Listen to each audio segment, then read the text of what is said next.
Here are some creative ways you can use the sustain pedal when you play the piano. Tip number 1. You can use the sustain pedal to accent certain notes and make them sound a little fuller.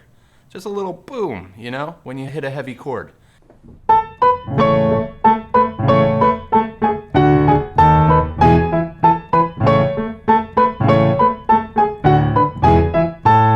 By just pushing down the pedal a little bit whenever I want to accent a note, it makes the sound fuller. Tip number 2. This is what I call singing on the piano, where your right hand is like a singer and your left hand is like the accompanist to the singer. And when you push down the pedal, that right hand soars over the quiet left hand in a really beautiful way.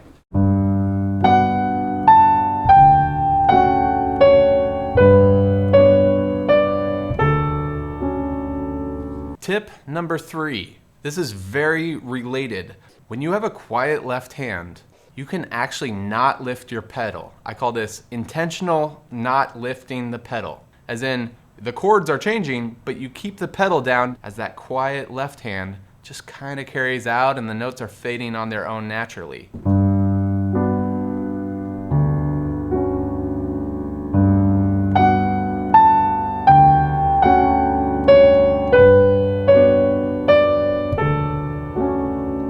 By not lifting the pedal, there's a little bit of a rub, but since it's so quiet, it kind of adds to this beautiful background. Tip number 4, it's called half pedaling. Half pedaling means those dampers are just grazing those strings, kind of in between full pedal and not pedaled. Let me demonstrate. Not pedaled, full pedal, and now my ear will find halfway. Right there. Here's full pedaled. Here's the half. A good time to use this is when you have a more active melody that you don't want all those notes just ringing out.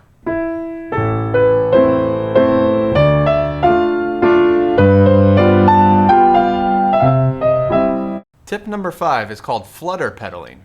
That's where you do a quick little down and up, which reduces the volume of those strings, but not all the way, just to a certain level.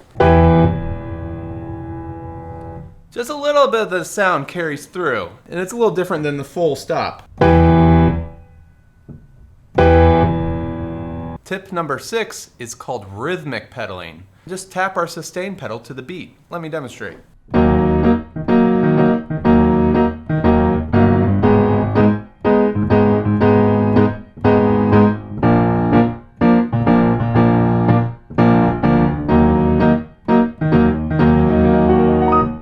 Tip number 7 is releasing the sustain pedal slowly so we hear those dampers slowly dampen the strings.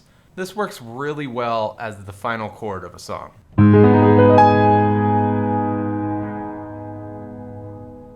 Certain strings get dampened gradually, and every piano handles this differently.